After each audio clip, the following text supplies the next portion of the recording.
नमस्कार दोस्तों, आप सभी का बहुत बहुत स्वागत है आपके अपने YouTube चैनल स्टडी जोन पे। आज हम लोग पढ़ेंगे समावेशी शिक्षा, इंक्लूसिव एजुकेशन।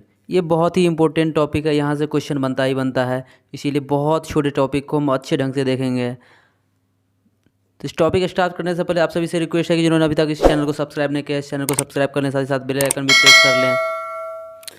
तो चलिए आज का टॉपिक स्टार्ट करते हैं। समावेशी शिक्षा, इसको अंग्रेजी में कहा जाता है इंक्लूसिव एजुकेशन। इसके बारे में देखते हैं। पहले हम लोग एक फिगर से समझते हैं इसको। देखिए, एक क्लासरूम में है, आप इस क्लासरूम में आपको सब तरह का बच्चा देखने को मिलेगा। देखिए, कुछ बच्चे व्हील चेयर पे हैं, ये देखिए आपको मैं जूम करके दिखा रहा हूँ। कुछ बच्चे देखिए बैसाखी लेकर के बैठे हैं। देखिए, इसमें बहुत से बच्चे होंगे जिनको देखने में थोड़ा प्रॉब्लम होगा, दृष्टिबाधित बालक होंगे। कुछ बच्चे ऐसे होंगे जिसको सुनने में भी प्रॉब्लम होगा। सभी को एक ही क्लासरूम में अच्छे ढंग से सामान्य क्लासरूम में सामान्य शिक्षा दिया जाता है, उसी को कहा जाता है समावेशी शिक्षा। अब देखिए, समावेशी शिक्षा का अर्थ क्या है। समावेशी शिक्षा का अर्थ है सभी विद्यार्थियों को समान रूप से शिक्षा देना। इस शिक्षा में क्या होता है, सभी बच्चों को समान रूप से शिक्षा दी जाती है। सभी बच्चों से क्या अर्थ हुआ, सभी बच्चे कहने का मतलब हुआ उसमें कुछ जो होंगे बच्चे विशिष्ट होंगे, स्पेशल चिल्ड्रेन हो सकते हैं। जैसे कुछ बच्चे शारीरिक रूप से विकलांग होते हैं, कुछ बच्चे में शारीरिक कमियां होती है, जैसे सुनाई नहीं देना, चलने में कठिनाई होना, मानसिक विकलांगता, लिखने पढ़ने में कठिनाई महसूस करना। इस तरह के भी बच्चे होते हैं। क्या होता है, इन सभी बच्चे को एक ही स्कूल में समान बच्चे के साथ, मतलब तेज बच्चा भी हो उसको भी क्या है, एक ही विद्यालय में एक ही ढंग से शिक्षा दिया जाए, वही है समावेशी शिक्षा। चाहे वो बच्चा कमज़ोर क्यों ना हो, सभी को क्या है, सभी को समान रूप से शिक्षा दिया जाए। आगे देखिए, आज केवल प्रतिभाशाली बच्चों को ही बढ़ावा न दिया जाए, बल्कि सभी प्रकार से कमज़ोर या पिछड़े बच्चों, अनुसूचित जाति चाहे अनुसूचित जनजाति हो, शेड्यूल कास्ट इसी को बोला जाता है, पर उचित ध्यान दिया जाए ताकि वह देश की मुख्य धारा में आकर वे अपनी योग्यताओं का विकास करे और देश की उन्नति में योगदान कर सके। यही है समावेशी शिक्षा। समावेशी शिक्षा एक ऐसी शिक्षा प्रणाली है जिसके द्वारा किसी भी भेदभाव और अंतर किए बिना समाज के प्रत्येक वर्ग को शिक्षा प्रदान की जाती है। समावेशी शिक्षा में धर्म, लिंग, जाति, दिव्यांग और सामान्य बच्चों के लिए समान शिक्षा दी जाती है। अब समावेशी शिक्षा से रिलेटेड कुछ इंपॉर्टेंट क्वेश्चन को डिस्कस कर लेते हैं। आपके एग्जाम में ये क्वेश्चन आया हुआ है।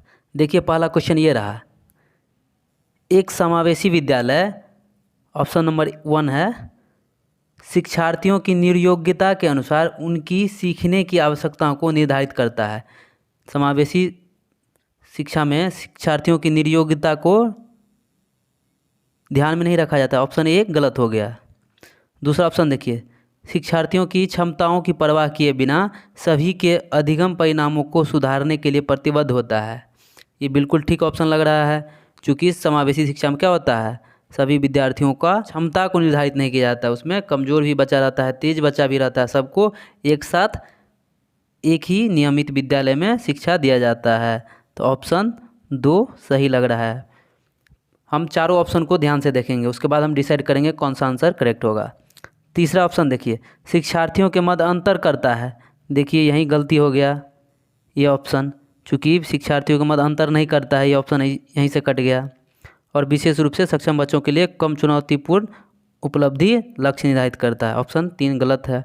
चौथा ऑप्शन देखिए, विशेष रूप से योग्य शिक्षार्थियों के अधिगम परिणामों को सुधारने के लिए विशिष्ट रूप से प्रतिबद्ध होता है। समावेशी शिक्षा में क्या होता है, केवल योग्य विद्यार्थियों के लिए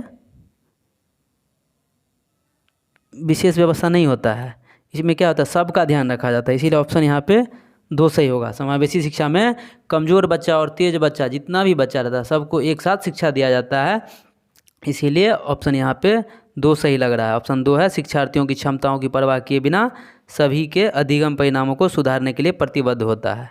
चलिए अब अगला क्वेश्चन देखते हैं। देखिए अगला क्वेश्चन ये रहा, समावेशी शिक्षा ऑप्शन नंबर 1 है हाशिए पर स्थित वर्गों से शिक्षकों को सम्मिलित करने से संबंधित है। ये देखिए शिक्षकों को सम्मिलित करने से संबंधित ये नहीं है, ये किससे संबंधित है? तो ये सभी बच्चों को एक साथ शिक्षा दिया उससे संबंधित है, शिक्षकों से संबंधित ये नहीं है। ऑप्शन 1 गलत हो गया यहाँ पे। दूसरा ऑप्शन देखिए, कक्षा में विविधता का उत्सव मनाती है। विविधता मतलब हुआ सभी मतलब विभिन्न प्रकार के बच्चे होते हैं, सबको एक साथ शिक्षा दिया जाता है, तो ये ऑप्शन ठीक लग रहा है। ऑप्शन तीसरा आप देखते हैं, दाखिले संबंधी कठोर प्रतिक्रियाओं को बढ़ावा देती है। दाखिले संबंधित नहीं है, ये ऑप्शन गलत है ऐसे ही। चौथा ऑप्शन है तथ्यों की शिक्षा मतारोपण से संबंधित है, ये भी ऑप्शन गलत है। यहाँ पे ऑप्शन कौन सा सही हो गया? ऑप्शन 2, कक्षा में विविधता को उत्सव मनाती है। समावेशी शिक्षा क्या होता है? उसमें विविधता होता है, विभिन्न प्रकार के बच्चे होते हैं, कमज़ोर बच्चे, तेज बच्चे, कुछ बच्चे शारीरिक रूप से विकलांग होते हैं, कुछ बच्चे मानसिक रूप से विकलांग होते हैं, सभी को एक साथ क्या किया जाता है? शिक्षा दिया जाता है, वही है समावेशी शिक्षा। इसलिए यहाँ पे ऑप्शन नंबर 2 राइट होगा। अगला क्वेश्चन देखिए, सभी के लिए विद्यालयों में सभी की शिक्षा निम्नलिखित में से किसके लिए प्रचार वाक्य हो सकता है?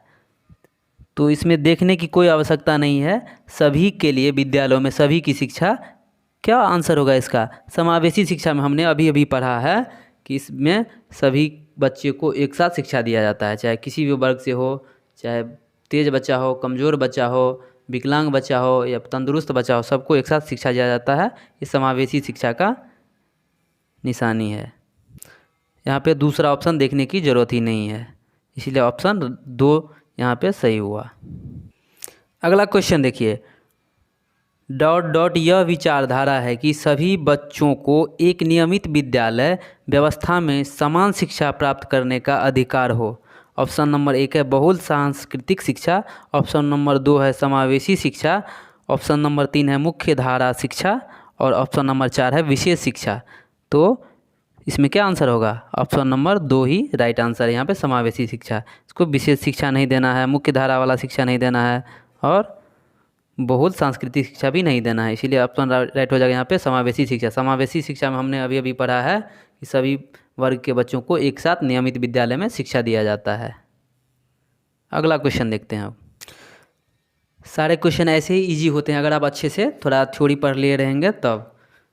देखिए अगला क्वेश्चन देखिए, निम्नलिखित संरचनाओं में से शिक्षा का अधिकार अधिनियम 2009 किसकी वकालत करता है? मुख्य धारा शिक्षा, ऑप्शन नंबर 2 है एकीकृत शिक्षा, ऑप्शन नंबर 3 है समावेशी शिक्षण और चौथा है पृथकीकरण। तो देखिए इसका पृथकीकरण नहीं करना है, एकीकृत शिक्षा नहीं देना है, मुख्य धारा नहीं है, इसका आंसर हो जाएगा समावेशी शिक्षा। शिक्षा का अधिकार अधिनियम 2009 किसकी वकालत करता है? समावेशी शिक्षा का। इसमें सभी वर्गों के बच्चों को एक साथ शिक्षा दिया जाए, इसको बढ़ावा दिया जा रहा है, इसीलिए यहाँ पे आंसर होगा ऑप्शन नंबर 3 सही होगा। अगला क्वेश्चन देखिए, एक समावेशी कक्षा में एक शिक्षक को विशिष्ट शैक्षणिक योजनाओं को, ऑप्शन नंबर 1 है तैयार नहीं करना चाहिए। ये ऑप्शन गलत है। क्यों गलत है? क्योंकि विशिष्ट शैक्षणिक योजना तो बनाना ही है टीचर को, तो ये तैयार नहीं किया जाना चाहिए योजना, ये तो गलत है। दूसरा है कभी कभी तैयार करना चाहिए, ऐसा भी नहीं है कभी कभी नहीं तैयार करना चाहिए, हमेशा तैयार करना चाहिए। ऑप्शन नंबर 3 है सक्रिय रूप से तैयार करना चाहिए। ये देख लीजिए सक्रिय, ये जो है टैग वर्ड है, ये आपका जब भी क्वेश्चन में दिखे आपको जिस ऑप्शन में, वो उसको ऑप्शन को सबसे पहले सेलेक्ट करना है।